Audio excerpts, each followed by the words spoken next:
उसको ट्राई करो ये लास्ट डेज में फॉलो करने का, कुछ तो हेल्प होगा। ठीक है। हाँ।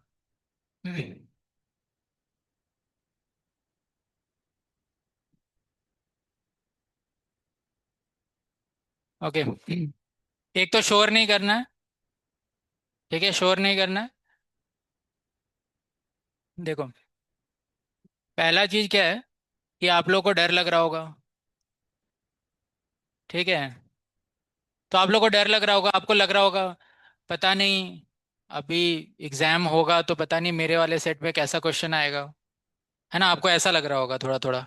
ठीक है, लेकिन ठीक है, फिर आप थोड़ा सोचो कि आपने 2025 के PYQs किए। आपको क्या लगा कि क्वेश्चन क्या आया? कुछ बाहर का आ गया? सब जो आया आपने जो पढ़ा है उसी में से आया? 2024 में जो आया, आप सोचो 2024 का आपने PYQ किया होता और आप उसमें बैठे थे, और 2025 का आप एग्जाम देने जा रहे होते। ठीक है, तो जैसे क्वेश्चन 2024 में थे उसी टाइप के क्वेश्चन 2025 में भी ऑलमोस्ट करेक्ट। थ्योरी वही है। तो पहला चीज तो ये है कि आपने अपने दिमाग से डर निकाल दो कि कुछ नया आएगा। समझ गए? So be very comfortable. If you have done your theory properly, आप क्वेश्चन उस दिन बना के आओगे। समझ गए क्या? एज अ स्टूडेंट अगर मैं सोचूं अपने आप को, तो मेरे को भी, जब मैं आपकी जगह बैठा हूं तो ऑब्वियस सी बात है मेरे को भी डर लगेगा कि पता नहीं मेरे सेट में कैसा क्वेश्चन आएगा। ठीक है, और अगर कोई ऐसा क्वेश्चन आया भी, ठीक है, सो अगर हम बात करें, केमिस्ट्री की बात करें, तो 25 में से वो एक ही क्वेश्चन है जो वैसा आएगा। ठीक है, एक या मैक्स कितने ले लें, दो क्वेश्चन। ठीक है, उसके अलावा तो सारे फेमिलियर क्वेश्चन ही आने वाले। समझ गए? तो डरने की कोई बात है नहीं। तो आप लोग डर डर चला गया। क्वेश्चन कैसा आएगा? हाँ, जो पिछले साल आया है, उससे पिछले साल आया है, उससे पिछले साल आया है, उसी ट्रेंड में क्वेश्चन आने वाला है। अब क्या होता है कि जैसे मैं आपको बताऊंगा एक क्वेश्चन, पिछली बार एक स्टूडेंट के पेपर में आया था कि रोहोडियम के लेफ्ट वाला एलिमेंट कौन सा होता है। आप समझ गए? अब उसने सारे अच्छे अच्छे क्वेश्चन सब बना के आ गया, वो टॉपर। ठीक है, अब वो वाला गलत करके आ गया गलती से। You understood? वो कौन सा क्वेश्चन गलत करके आ गया? डी ब्लॉक के खाली एलिमेंट पता होने चाहिए, और वो तो अपन DNF पढ़ते वक्त सबसे पहले याद करके लेते हैं, और वो गड़बड़ में वही क्वेश्चन गलत करके आ गया। ये सिर्फ किस लिए? क्योंकि वो घबराया हुआ है। आप समझ गए? सो क्वेश्चन कुछ इनोवेटिव आया नहीं आया, सिंपल जो थ्योरी पढ़ा है उसी में से आया। सो यू फर्स्ट अंडरस्टैंड कि जो लास्ट ईयर क्वेश्चंस है उसी में से ही उसी टाइप का ही क्वेश्चन आया है। तो आपको फेथ किस पे रखना है? फेथ किस पे रखना है? जो थ्योरी आपने पढ़ा है, जो आपके नोट्स हैं आपके पास। If you are thorough with your notes, ऐसा कोई क्वेश्चन नहीं आएगा जो आप अटेम्प्ट नहीं कर पाओगे। सबको समझ में आया क्या? और अगर कोई ऐसा क्वेश्चन आया जो नोट के बाहर से है, तो वो आपके बैच में जितने बच्चे बैठे हैं सबको नहीं आ रहा होगा वो। आप समझ गए क्या? कोई भाई एक दो कोई बहुत डिवाइन एनर्जी वाला बच्चा बैठा होगा तो उसी को आएगा वो। समझ गए? भगवान की स्पेशल कृपा होगी उसके ऊपर। ठीक है, तभी उसको क्लिक होगा, या तुक्का मार दिया तो सही हो जाएगा। समझ गए? सो पहला चीज अब ध्यान से समझो। You have to put your complete faith. Complete faith क्या? कंप्लीट फेथ होना चाहिए आपको। ठीक है, आपको ये लिख के लेना है। ठीक है, कंप्लीट फेथ होना चाहिए कि जो मेरे नोट्स की थ्योरी है, ठीक है, नोट्स की जो थ्योरी है, समझ रहे हो? ये मैं बहुत इंपॉर्टेंट बात बता रहा हूँ आपको। क्यों? क्योंकि आपके दिमाग में हमेशा पढ़ते वक्त क्या लगा हुआ है कि क्या आएगा पता नहीं, क्या आएगा पता नहीं, इस चैप्टर में से पता नहीं क्या आ जाएगा। समझे? और ऐसा होता भी है क्योंकि जो आप टेस्ट दे रहे हो उसमें एक दो क्वेश्चन बाहर बाहर के आ जाते हैं, तो आपके दिमाग में वो बैठ जाता है कि यार ये वाला क्वेश्चन तो मेरे से बनता ही नहीं आता। तो आप समझे क्या? वो दिमाग में बैठ जाता है। लेकिन आपको उस क्वेश्चन को लेके नहीं सोचना है, क्योंकि वो दो तीन क्वेश्चन ही आए हैं, बाकी जो 20 क्वेश्चन आए हैं वो बनाए क्या आपने? आपको उसको देखना है। Are you getting it? yes. So the first thing is you should have complete faith if I revise all the notes, ठीक है, and theory 100%, I'm going to attempt all 25 questions. Is this clear? Okay, so ये आपको faith रखना है। Second, second point, ठीक है। अभी यहाँ पर दो कैटेगरी के बच्चे हैं, ठीक है। पहला, कैटेगरी वन, आप सोच रहे हो कि मैं 200 प्लस लाऊंगा, आपका टारगेट है 200 प्लस, कुछ बच्चे सोच रहे हैं ऐसा कुछ, ठीक है। अच्छा, 200 प्लस नहीं, ज़्यादा बोला क्या? 150 प्लस, हाँ ये तो है, ठीक है सुनने में। तो 200, ठीक है, नहीं 200 प्लस ला सकते हो, लास्ट ईयर भी लाए बच्चे, दो तीन तो लाए, ठीक है। 150 200, ठीक है, ऐसे लाना है कैटेगरी। तो आपको सोचना है कि where I am going to fit, and वहां से मुझे आगे बढ़ना है ये 10 दिन में, समझे क्या? यस। कैटेगरी टू, कुछ लोग सोच रहे हैं कि 100 से 150 के बीच में मेरे आ जाएं, ठीक है, तो मैं लड्डू चढ़ा दूंगा भगवान जी को, ठीक है, पार्टी दे दूंगा सबको, है ना। So first category students are thinking 200 plus, second category are thinking 100 to 150, ठीक है। हाँ चलो चलो, बैठो बैठो।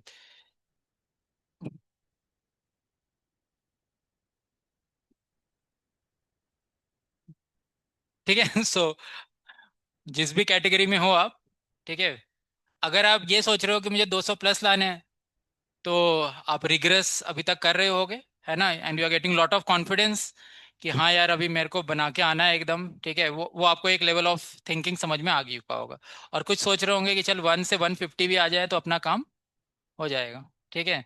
तो वहां तक अगर मुझे पहुंचना है तो क्या करना है, ठीक है।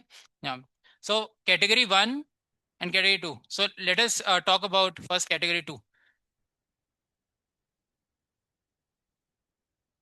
और आप 100 तो नहीं, मैं बोलूंगा ठीक है 100 to 150, but you are tending to be 150, 150, let us take 150 marks, ठीक है। 150 मार्क्स में अगर देखो, 150 मार्क्स में भी अगर आपका सेट डिफिकल्ट है, तो 150 मार्क्स से भी आपके 99% बन सकते हैं, अगर आपका सेट थोड़ा सा डिफिकल्ट है तो, ठीक है। इजी है तब आपको ऑब्वियसली 180 190 जाना पड़ेगा। अगर आपका सेट डिफिकल्ट आया और 160 स्कोर, क्योंकि मैं लास्ट टू लास्ट ईयर बताऊंगा, नीट के बच्चे थे, ठीक है, मानसी करके थी, आई थिंक जानते भी होगा आप लोग, उसके सिर्फ 140 नंबर थे फिजिक्स केमिस्ट्री मिला के, उसकी 99 परसेंटाइल थी, सिर्फ 130 से 140 के बीच में थे। समझे क्या, उसकी 99 परसेंट खाली फिजिक्स और केमिस्ट्री मिला के। बट शी वॉज वेरी, वो पढ़ती रहती थी, दिन भर लगी रहती थी, है ना, मैं बता रहा हूँ आपको। 130 से 140 के बीच में मार्क्स थे उसके, 99 परसेंट थे, और कई बच्चों के 170 मार्क्स थे, ठीक है, 98 पॉइंट समथिंग था उनका, ठीक है, इट्स लाइक दैट। सो अगर आपका डिफिकल्ट सेट है 150 also will score good, okay.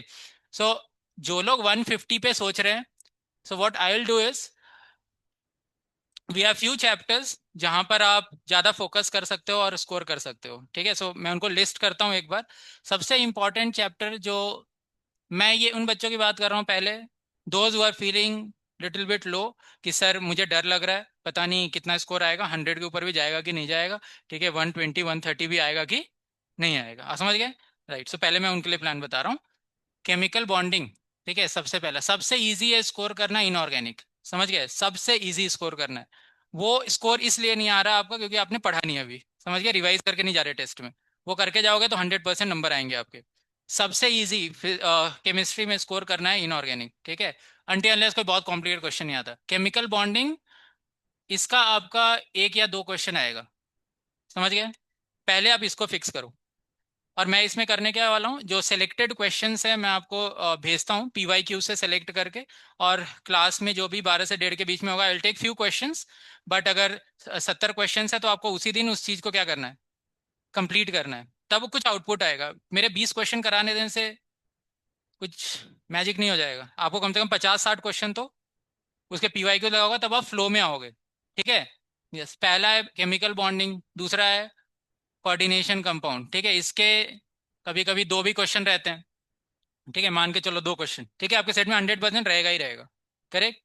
इसके अलावा DNF आप पढ़ के जाओ, जिसने अच्छे से किया उसका क्वेश्चन बनेगा, क्योंकि इसमें क्या है ना, कुछ ज़्यादा इनोवेशन नहीं चाहिए, कुछ सेक्शन है इसमें DNF में, कौन सा सेक्शन, वो KMNO4, हाँ K2CR2O7 वाला सेक्शन, बाकी फिक्स है, वो मेल्टिंग पॉइंट और वो सब जिन जिन पे क्वेश्चंस आते हैं PYQ बेस्ड, समझ गए, वो 100% आपको एक क्वेश्चन तो निकाल के देगा, ठीक है, इनऑर्गेनिक। और कौन सा इनऑर्गेनिक में हमारा, DNF हो गया, बाकी सॉल्ट एनालिसिस, सॉल्ट एनालिसिस में जो है, ऐसे तो बहुत वास्ट है, बट सॉल्ट एनालिसिस का मोस्टली क्वेश्चन किस में आएगा, वो कटायन का टेबल है, कटायन का जो टेबल है डिटेक्शन वाला, ठीक है, और अनायन का एटलीस्ट बेसिक लेवल पे जो कौन सा है अपना ये क्या कहते हैं, जो आकाश वाला जो पीडीएफ फॉरवर्ड किया था मैंने, एटलीस्ट वो भी पढ़ के गए तो आपका क्वेश्चन 99% निकल जाएगा उसमें। और इसमें सबसे ज्यादा क्वेश्चन किसके आता है, वो नेस्लर्स रिएजेंट, ठीक है, उस पे आएगा, ठीक है, और दूसरा वो निकल वाला, निकल का जो आइडेंटिफाई करता है वो डीएमजी के साथ, समझ गए, वो हर साल आता ही आता है, वो फिक्स है, समझ गए, वो किसी ना किसी के सेट में आने वाला है। और बाकी तो डिटेल्स आपको अच्छे से करके जाओ, लेकिन एटलीस्ट कटायन और अनायन इसको अच्छे से बेसिक लेवल पे पढ़ के जाओ, फिर डिटेल में जितना पढ़ाया है वो तो फिर अलग बात है, वहां तक अगर आप पहुंचे तो ठीक है, नहीं तो वो आकाश वाला पीडीएफ करके चले जाओ, समझ गए। सॉल्ट एनालिसिस में उसका भी आपका क्वेश्चन निकल जाएगा, क्योंकि आप देखो कोई पीवाई क्यूज में कोई बहुत खतरनाक क्वेश्चन नहीं है। जो खतरनाक हैं अब आ गया किससे, वो बोरैक्स बीट टेस्ट से, तो वो सब अब रट के जाओगे तो वो आपके ऊपर हो, तो पढ़ के जाना ही पड़ेगा ना, उसमें क्या है, पढ़ोगे तभी निकलेगा, है ना। तो कटायन और अनायन ये वाला पढ़ के जाओ, इसमें निकल जाएगा, ठीक है, ये हो गया इनऑर्गेनिक केमिस्ट्री, करेक्ट। इसके अलावा वो ट्रेंड वाला, वो तो आपका है ही फेवरेट, पढ़ ही रहे हो आप, 1 महीने पढ़ा है आपने, पीरियोडिक टेबल, ठीक है, हाँ। तो वो तो आपको थॉरो होगा ही, ठीक है, वो तो आप पढ़ ही लो, ठीक, ओके। इनऑर्गेनिक सबसे पहले फोकस करो, इसमें आपके कुछ कुछ क्वेश्चंस अच्छे खासे निकल जाएंगे, इसमें भी एक क्वेश्चन निकलेगा। उसके बाद है हमारा ऑर्गेनिक, ठीक है, ऑर्गेनिक की बात करते हैं।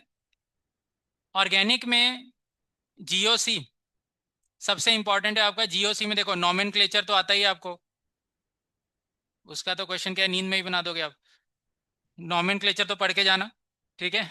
बाकी और जीओसी में अगर सब कुछ लेते हैं तो प्यूरिफिकेशन ऑफ ऑर्गेनिक कंपाउंड्स, वो वाला पढ़ के चले जाओ, ठीक है, प्यूरिफिकेशन ऑर्गेनिक, आप लोग लिख रहे हो ना, नोट करके जाना, ठीक है।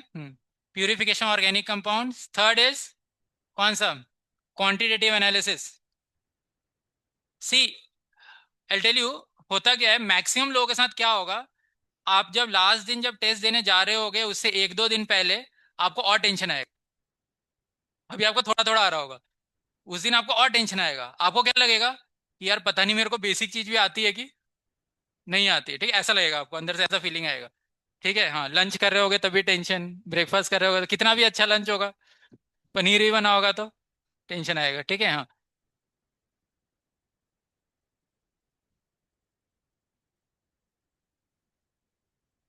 Okay. See let us talk on the practical terms, correct. Nomenclature, purification, quantitative analysis, ठीक है, आइसोमेरिज्म। क्वांटिटेटिव एनालिसिस में जेल्दाज मेथड, ड्यूमास मेथड, समझिए क्या, मैं जो जो बोल रहा हूँ उसको फिक्स करके जाना, क्योंकि उससे जनरली क्वेश्चंस आना ही आना है, समझ गए, और वो बहुत सिंपल है। ये वाला हो गया, ठीक है, वो ड्यूमास जेल्दाज, उससे अच्छे से केरियस मेथड क्या है, उसका बेसिक सा क्वेश्चन आता है, आसानी से निकलेगा आपका। प्यूरिफिकेशन ऑर्गेनिक कंपाउंड पढ़ लो, उसके एग्जांपल्स पढ़ लो, वही एग्जांपल हर साल आते हैं, वही मैच द फॉलोइंग, और है ही नहीं एग्जांपल तो आएंगे कहाँ से, जितने हैं वो सब आ गए, वही आना है दोबारा, उसी में क्या है, उसके क्वेश्चन में 3 वो यूज किए थे, इसमें 2 किए थे, तो उसको मिक्स करके नया साल का क्वेश्चन आने वाला है। तो इसको अच्छे से कर लो, नॉमेनक्लेचर अच्छे से करो, आइसोमेरिज्म अच्छे से करो, ठीक है। इसके बाद हाइड्रोकार्बन में, ठीक है, रुकते हैं। हाइड्रोकार्बन मैं पहले सबसे मेन पार्ट बताया था, अल्कोहल फिनॉल ईथर, ठीक है, alcohol phenol ether easy chapter है, ठीक है, उसमें आप ईथर का सेक्शन अच्छे से कर लो, समझ गए क्या, ईथर वाला सेक्शन बहुत अच्छे से कर लो, उससे क्वेश्चन आना ही आना है, समझ गए क्या, वो आएगा ही आएगा क्वेश्चन, हर साल आता है उस पर क्वेश्चन, ठीक। बाकी तो ऐसे पूरी अगर आपको ऑर्गेनिक केमिस्ट्री करनी है तो पूरा ही पढ़ना पड़ेगा, ठीक है, लेकिन मैं कुछ सेक्शंस बता रहा हूँ जिससे क्वेश्चन आना है, ठीक है। अल्कीन फिर भी सिंपल है, ये हाइड्रोकार्बन जो है, अल्कीन का सेक्शन और अल्काइन आई थिंक ईजी है, ठीक है, उतना कोई डिफिकल्ट तो नहीं है, ठीक है, ये कर सकते हो आप। उसके बाद बायोमोलिक्यूल्स अच्छे से फिक्स कर लो,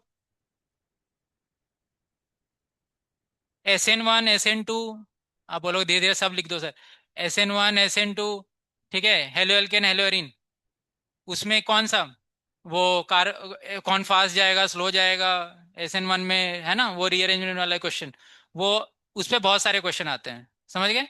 E1 E2 पे भी आते हैं लेकिन अभी थोड़ा कम हो गया, लेकिन फिर भी उसको करके जाओ। E1 E2 इज, E2 वाला जो है ना, डिहाइड्रोएलोजिनेशन का रिएक्शन, ये सही इंपॉर्टेंट चीजें हो गई।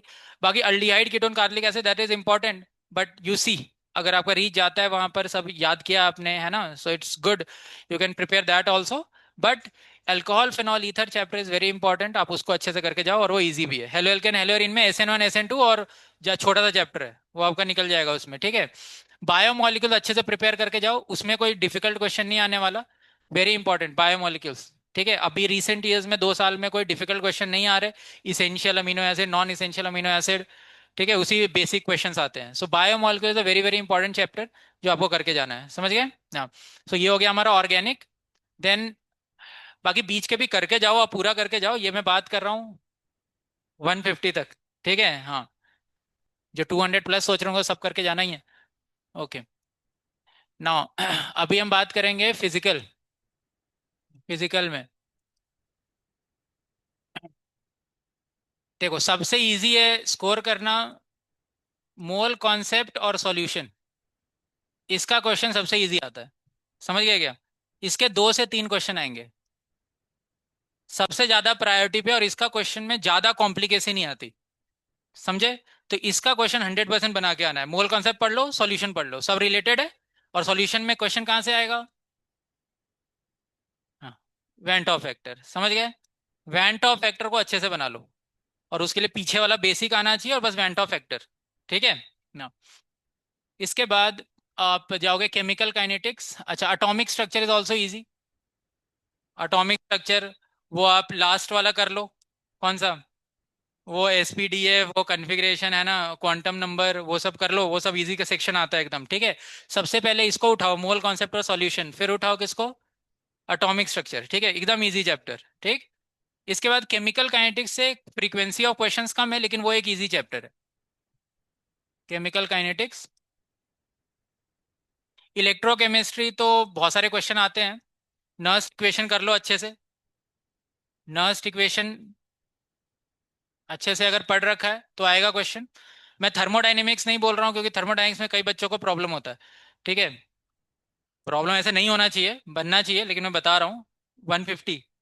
पहले अपना atomic structure, chemical kinetics, electrochemistry. Electrochemistry में क्वेश्चन वो हर साल सेम पैटर्न पे आते हैं, नर्स्ट इक्वेशन पर ही आएगा, वही फॉर्मूला होगा, उसमें खाली पुट करना है, इधर उधर करके रिड्यूसिंग एजेंट इधर उधर करके क्वेश्चन बन जाता है, ठीक।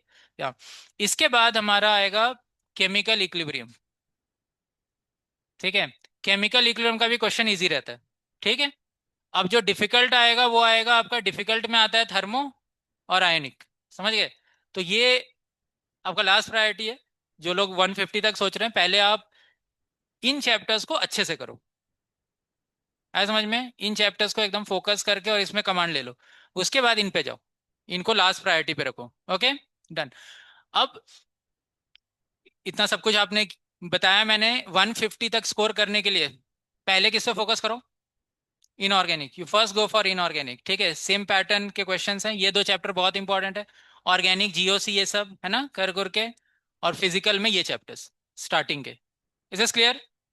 अब मैं क्या करने वाला हूँ कि इसमें आप लोग को इसमें से PYQ सेलेक्ट करके, और मैं रेगुलर बेसिस पे सेंड करूंगा, खाली क्वेश्चन नंबर लिखूंगा, वो जो दिशा की PDF है ना, दिशा वाली PDF है सभी के पास, I will send question numbers, you at least solve those questions, ठीक है। और 10-15 क्वेश्चन करने से कुछ नहीं होगा, एटलीस्ट आप 50 क्वेश्चन तो बनाओ एक दिन में, ठीक है। एक टेस्ट दो और 50 क्वेश्चन उतने बनाओ, उतने बनाकर आओ, ठीक है। और वो 50 क्वेश्चन जो क्लास लगेगी, I will take few questions, है ना, जो बच्चे आएंगे, है ना, and you can solve it yourself also, यहाँ पे बैठो सॉल्व करो, and whatever problem you are facing in those concept you tell me, I will clarify here, is this clear? Yeah. So, in spite of solving all the chapters, let us first focus on these chapters. If you are strong at these chapters, जो मैंने पहले जो highlight किए, अगर आप लग रहा है कि ये सब strong है and you are targeting for 200 plus, that is fine. And if you are able to solve, that is fine. आपने पढ़ा है तो आपको सॉल्व कर पाओगे, है ना। मेरा क्या है कि मैं यहाँ पे सपोर्ट देने के लिए हूँ, ये लास्ट कुछ फ्यू डेज में, समझे क्या।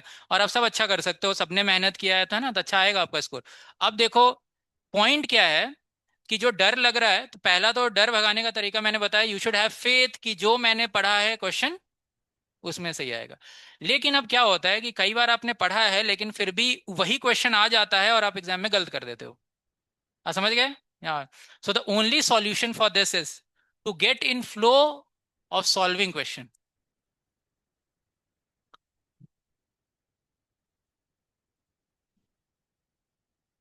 ठीक है। आपको क्वेश्चन सॉल्व करने का जो एक लय होता है उसमें आना होगा।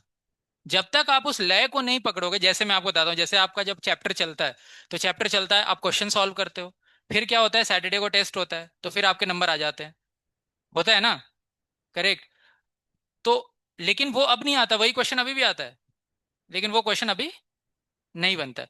और ये जो 6-7 दिन है वो आपके लिए सबसे इंपॉर्टेंट है कि आपको उसी फ्लो में आना है जिस फ्लो में आप उस समय पे थे। And that flow you can come just by solving PYQs. क्यों? क्योंकि पीवाई क्यूज में हर हर कॉन्सेप्ट पे क्वेश्चन हर साल आता है। सबको समझ में आया क्या? Yes. So those who are thinking कि 200 प्लस लाना है मेरे को, या इवन 150, अपनी कैपेसिटी के हिसाब से 200 प्लस 2019 से 2025 तक, ठीक है, एग्जाम गोल पे रैंडमली क्वेश्चन सॉल्व करो। समझ में आया क्या?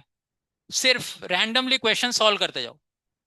क्वेश्चन आ रहा है पीवाई क्यूज, आप आधा दिन अपना सिर्फ इसी में दो।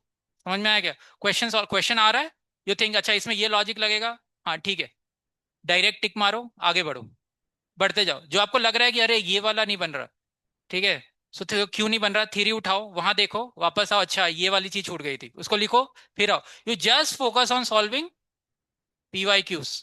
अगर आप इतने सारे पीवाई क्यूज के फ्लो में आ जाते हो तो आपका माइंड वो ऑटोमेटिकली ट्रेन हो जाएगा। जैसे ही उसका क्वेश्चन आएगा आपके एग्जाम में, आप तुरंत कनेक्ट कर दोगे कि अरे ये उस एग्जाम में मैंने अभी ये 5-6 दिन में सॉल्व किया था, वो वाले क्वेश्चन से रिलेट कर रहा है। आप समझ रहे हो मैं क्या कह रहा हूँ? अभी जो आप ये सब जो टेस्ट दे रहे हो नारायणा के, जो भी हमने पेपर डाले या दूसरे इसके इधर उधर के डाले, तो वो सब क्वेश्चंस कहाँ से हैं? सब पीवाई क्यू से ही हैं। ठीक है, 80 to 90% सब पीवाई क्यू डिजाइंड ही है, लेकिन फिर भी वो क्वेश्चन इसलिए नहीं बन रहे क्योंकि आप वो भूल चुके हो। आप समझ में आया क्या? और आपने पहले भी सॉल्व किया होगा, लेकिन अभी वो आ रहा है तो नहीं बन रहा आपसे। You have to get in flow with solving all the PYQs, just focus on solving PYQs. समझ में आया क्या? और कुछ अब आपको कुछ नया नहीं पढ़ना, बस आप पीवाई क्यू सॉल्व करो, दिन रात बस लगे रहो पीवाई क्यू सॉल्व करने में। Is this clear? Yes. So for solving PYQs, you make a schedule. आप अपने हिसाब से आप देखो कि आपने कौन सा प्रिपेयर किया है, कैसे प्रिपेयर किया है ना। दो students who are not so well prepared, या जो जिनको थोड़ा टफ लग रहा है ना, सो उनके लिए मैं प्लान करके खुद ही क्वेश्चन नंबर्स भेजूंगा, आप वो सॉल्व करो। बट दोज हु फील कि नहीं मैं प्रिपेयर्ड हूँ, मैं मैक्सिमम क्वेश्चंस बनाना चाहता हूँ, फ्लो में आना चाहता हूँ, you just take a chapter, you make a schedule for 5-6 days कि कैसे मैं कौन कौन से इस दिन 2 चैप्टर कवर करूंगा, इस दिन 2 चैप्टर करूंगा, और सारे पीवाईक्यूज बनाओ। आधे दिन बैठ के खाली पीवाईक्यूज बनाओ। समझे क्या? और लास्ट में फिर एक टेस्ट दो और अपने आप को इवेल्युएट करो, दैट्स इट। आपका टारगेट ये होना चाहिए कि भाई जो पीवाई क्यू में पिछले साल, ये जो 5 सालों में क्वेश्चन आया, अगर वैसा क्वेश्चन आया तो मेरा छूटना नहीं चाहिए। बस आप बस इतना टारगेट करो, आपके 25 में से 24 क्वेश्चन तो गारंटीड है। कोई नया क्वेश्चन एक या दो ही आता है, हर सेट में एक या दो ही क्वेश्चन होता है जो पिछले सालों से थोड़ा डिफरेंट आता है, नहीं तो सब पिछले वाले ही इधर उधर घुमा घुमा के पूछे होते हैं। आपको समझ में आ गया क्या? ठीक है। So the main logic is focusing on solving PYQs. ठीक है। So you make a schedule for your self, क्योंकि आपको पता है कि मैंने कौन से चैप्टर्स अच्छे से किए हैं, कैसे किए हैं, है ना। दो दो चैप्टर्स आप सेलेक्ट कर लो। और आज क्या है, मंडे ना, मंडे से फ्राइडे या सैटरडे, ठीक है, आप ये बनाओ, थोड़ा शेड्यूल बनाओ 2-2 चैप्टर्स का, and you go on solving. Got it? Yes. तो इस तरीके शेड्यूल बना के आप कर सकते हो। जैसे एनी अदर क्वेश्चन, और कोई प्रॉब्लम है तो। सो अभी हम लोग क्या करेंगे, नेक्स्ट कल से हम लोग क्या करने वाले हैं कि मैं कुछ चैप्टर्स की लिस्ट भेजूंगा आपको कि 2-2 चैप्टर्स कौन से मैं कराने वाला हूँ, और मैं उनसे क्वेश्चंस भी आपको सेलेक्ट करके भेजूंगा। ठीक है। आप उनको जितनी जल्दी हो सके आप सॉल्व करना स्टार्ट करो, और हर दिन यहाँ पर मैं उन क्वेश्चंस को ही यहाँ पे लूंगा। समझ में आया? यस। सो आप यहाँ पे आओ, विल डिस्कस दोज क्वेश्चंस जो आपसे नहीं बन रहा, you tell me, I will solve here. या कॉन्सेप्ट आपको उस चैप्टर में, उन कॉन्सेप्ट्स में कहीं दिक्कत हो रही हो, tell me, I will explain. ठीक है। And rest of the day you have to solve those rest of the questions. समझ में आया? उसमें से अगर 50 क्वेश्चन है, उसमें से 10 क्वेश्चन में ले सकता हूँ, है ना, 15 क्वेश्चन ले सकता हूँ, बाकी आपको तो खुद ही बैठ के सॉल्व करना होगा, है ना। थ्योरी पढ़ो and you solve those questions. सबको लॉजिक समझ में आ गया? Yes. Yes, any other question from your side? So these last 10 days, the main logic is you have to get in flow of solving questions. So while solving these questions, आपका theory जो हमने पढ़ा है वो automatically क्या होगा, revise हो ही जाएगा। ऐसा हो ही नहीं सकता रिवाइज में। एंड मैंने फिर से मैं रिपीट कर रहा हूँ, आपके पेपर में क्वेश्चन आया, जो लास्ट ईयर के जैसा ही क्वेश्चन है आपका बनना चाहिए। आपका खाली ये टारगेट बना लो आप। आपके 25 में से 23-24 क्वेश्चन तो 100% बनेंगे, एक या दो ही क्वेश्चन होगा जो डिफरेंट आएगा, और क्योंकि आपका उस पर अच्छा कमांड होगा तो आप वो क्वेश्चन भी बना दोगे। ऐसा नहीं है कि नहीं बना पाओगे। आया समझ में? यस। जैसे मैं आपको बताता हूँ, थ्योरी लास्ट ईयर ही क्वेश्चन आया था, कौन सा, थर्मोडायनेमिक्स में हमने एक लास्ट सेक्शन में डिस्कस किया, देखो एंट्रोपी जब चेंज होता है एक सॉलिड स्टेट से लेके गैस तक, ऐसे से चेंज होता है। अब वो वाला एकदम लास्ट में आता है, समझे क्या? वो पिछली बार इसके यशवंत, हाँ, यशवर्धन के पेपर में आया था। एंड ही रिवाइज, उसने फर्स्ट अटेम्प्ट में सॉल्व कर दिया उस क्वेश्चन को, एंड ही टोल्ड मी कि सर वो वाला आया था। अब उसके दिमाग में वो क्वेश्चन बैठा हुआ था, वो पढ़ के गया था। अब समझे क्या? जितने अलग अलग टाइप है सब, हमने जितना थ्योरी कवर किया उसके अंदर से ही आने वाला है। अब समझे? अब जैसे आयनिक इक्विलिब्रियम में के एस पी का कौन पूछ रहा था मेरे से? ऋषिकेश। ऋषिकेश पूछ रहे थे, है ना, कल लेके आए थे ना आप, वो टेस्ट में क्वेश्चन आया था। अब वो क्वेश्चन पीवाई क्यू ही है। वो जो क्वेश्चन है वो पीवाई क्यू ही है, और वो ऑलरेडी आया हुआ क्वेश्चन है, लेकिन आपको लग रहा है वो नया क्वेश्चन है। समझे? Correct. So the point is this, you just ask your self, अगर मेरे को सारे पीवाई क्यूज आते हैं और वैसा क्वेश्चन मेरा टेस्ट में आ जाए, और वो आएगा ही, अगर आपको सारे पीवाई क्यूज आते हैं तो आप कितने क्वेश्चन बना के आओगे 25 में से? 23-24 तो 100% बना के आओगे, सब सही सही कर दिया तो सिंपल लॉजिक इज दिस। और वो क्या है, आपने पहले सॉल्व किए, but right now you have to again get in touch with those. Is this clear? या, सो आप इस पे फोकस करो। सो मैं एक शेड्यूल बना के भेजता हूँ, है ना, 6-7 दिन में। If you want to follow that, you can follow along with मी, है ना, come will solve here few questions and rest will be homework. Otherwise those who feel self sufficient, बहुत लोग मेहनत, सभी मेहनत कर रहे हैं। आप लोग, है ना, जो लोग, आप अपने आप भी शेड्यूल बना सकते हो, and you can go on. ठीक है? और आप टेस्ट, मेरा सजेशन यही होगा कि आप लास्ट के फ्यू डेज में दो दो टेस्ट दे सकते हो, but right now you give one test and focus on solving more PYQs. उससे क्या होगा, आप, है ना, वो पीवाईक्यू वाले क्वेश्चन रहते हैं टेस्ट में, ठीक है, वो सेम ही चीज पड़ेगी, but you will be able to solve more questions. जो इजी दिख रहा है जल्दी जल्दी पार करो, है ना, you are able to tackle, और मैक्सिमम पीवाईक्यूज कवर करने का कोशिश करो उस तरीके से। ठीक है? Hare Krishna. Hare Krishna. So I will send a schedule, और उस हिसाब से हम वर्कआउट करेंगे। Yes, any question from your side? और मैं 6 से 8 डाउट के लिए अवेलेबल रहूंगा, and I call few students also कि क्या है, कैसे है, कहाँ इंप्रूवमेंट हो सकता है। ठीक है? So 6 to 8 I will be there. ठीक है? हरे कृष्ण।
आप लोगों ने सबने मेहनत किया है। ओके। हाँ, इनऑर्गेनिक केमिस्ट्री कैसे रिवाइज करना है, okay see. So let us see, first is chemical bonding, उसमें तो कुछ रिवाइज करने जैसा उतना है नहीं, ठीक है। वो केमिकल बॉन्डिंग में एक ही वो रहता है, वो एनर्जी इंटरेक्शन वाला, डाइपोल डाइपोल वाला, वो भी पीवाई क्यू करोगे तो 2 क्वेश्चन आए हुए हैं, वो आपको मिल ही जाएगा, ठीक है। हाँ, सो वो सेक्शन है। बाकी कोऑर्डिनेशन कंपाउंड बहुत पढ़ लिया है, उसमें भी कोई टेंशन नहीं है। तीसरा डीएनएफ है, और अपना सॉल्ट एनालिसिस है। बस दो ही तो टॉपिक बचे, ठीक है। सो डीएनएफ, व्हाट व्हाट मैं आपको एक स्ट्रेटेजी ये दूंगा कि आप डीएनएफ चैप्टर जब रिवाइज कर रहे हो, यू सी कि क्या क्या आप उसमें भूल रहे हो। एक पेज रखो साइड में, और खाली उसको लिखते जाओ। समझ गए क्या? उसको लिखते जाओ, जो जो आप भूल रहे हो और आपको लग रहा है कि ये आ सकता है। वैसे ही मैंने क्लास में बताया ये क्या आ सकता है क्या नहीं आ सकता। तो उसको लिखते जाओ जो आपको याद नहीं है। और सॉल्ट एनालिसिस में भी एक लेवल तक आप प्रिपेयर कर लो, जो आपको लग रहा है मेन जो सेक्शन है, 2-3 सेक्शन में कराया था, जो सेक्शन में लग रहा है आप भूलने वाले हो, व्हाइट पेज पे लिखते जाओ, ठीक है। और डेली सुबह उठ के 4-5 दिन खाली उसी को पढ़ो जो आपको डिफिकल्टी जाता है याद करने में। समझ गए? सबको मत पढ़ो, सबको पढ़ोगे तो 1 घंटा लगेगा। खाली उसको पढ़ोगे जो नहीं आता है तो आपको 15 मिनट लगेंगे। आया समझ में? बस तो ये आप डेली ट्राई करो, आपका 3-4 दिन में वो फिक्स हो जाएगा। और जो आपको नहीं आता है वो आप 10-15 दिन फोकस करोगे, तो फिर आप जब उसको दोबारा चैप्टर को पढ़ने जाओगे तो आपका कॉन्फिडेंस बढ़ जाएगा। क्योंकि आपको ऑलरेडी सब दिखेगा कि अच्छा यही तो थे जो नहीं आते, तो ऑलरेडी आते मेरे को, और बाकी तो पता ही है आपको। समझ गए? सो सुबह उठ के आप आधा घंटा इनऑर्गेनिक को दो। क्लियर? हाँ। पी ब्लॉक, हाँ पी ब्लॉक में कुछ एक्स्ट्रा नहीं आएगा आपको, हैंड रिटन मैंने नोट्स दिया था, ठीक है। उसको अच्छे से करके जाओ, एकदम लाइन बाय लाइन। ओके। इसके अलावा अनएक्सपेक्टेड क्वेश्चन आएगा, तो मैंने बताया आपको किससे आएगा, नाइट्रोजन के ऑक्साइड से। वो जो टेबल बना हुआ है, नाइट्रोजन के ऑक्साइड से आ सकता है, सल्फर के ऑक्सो एसिड से, ठीक है, सल्फर के ऑक्सो और फॉस्फोरस के ऑक्सो एसिड से। समझ गए? और एक सेक्शन और, जैसे इस वाले टेस्ट में आया था ना वो, नोबल गैसेस का वो जो XCF4 XCF6 का हाइड्रोलिसिस का रिएक्शन होता है, हाइड्रोलिसिस वाला, क्योंकि वो पहले बहुत आता था, इसलिए अभी भी ये लोग सैंपल पेपर वो क्वेश्चन डाल देते हैं। समझ गए? बस यही 4 सेक्शन से आपको क्वेश्चन आ सकता है ना। और एक हेलोजन का ऑक्सो एसिड, दैट्स इट। बाकी जो हैंड रिटन दिया है उसको करके जाओ, है ना, आपका क्वेश्चन पी ब्लॉक का बनेगा। इधर उधर और हाथ पैर मारने से बेटर है जो सिलेबस में है उस पर फोकस करना, मेंस के सिलेबस। Got it? है ना, लाइन बाय लाइन एक बार पूरा याद करके जाओ। क्या होता है, सब करके जाना इतना आसान नहीं होता, ठीक है। कुछ एक्स्ट्रा नहीं होता, बस उसको पढ़ के जाओ और पीवाई क्यूज करके जाओ, ठीक है। Yes yes, any other question? So you can meet personally also कि सर ऐसा प्रॉब्लम है, क्या करना चाहिए क्या नहीं, ठीक है। So we can discuss, okay. Hare Krishna. So tomorrow मैं कुछ एक शेड्यूल बना के भेजता हूँ, सो अकॉर्डिंगली विल, है ना, गो अहेड।